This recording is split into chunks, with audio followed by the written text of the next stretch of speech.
Culture नायथ'ना हाबाफारि दङ 18टा जनगोष्ठीनि गेजेराव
सिद्धांत लागोन आरो बिनि गेजेरजों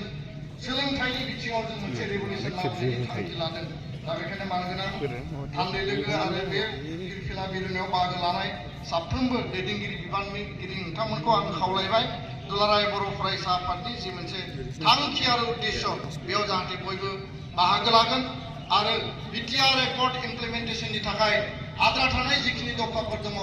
100% मावफुंनायनि थाखाय दुलाराय बर' फरायसा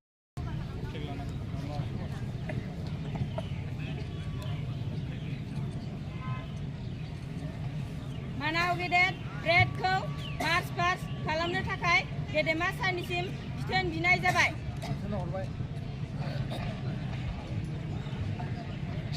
मार्च पास हानजानि फ्लेग कमान्डार हिसाबै दङ निता बसुमतारी आरो फ्लेग टुआइसि हिसाबै बर्निका बसुमतारी दङ।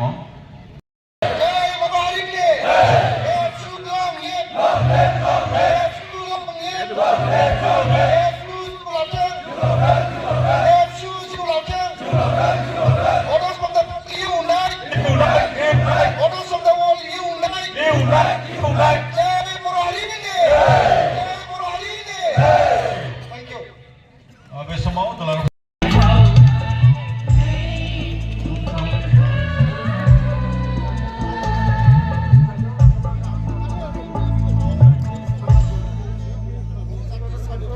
बे समाव गासैनिसिमबो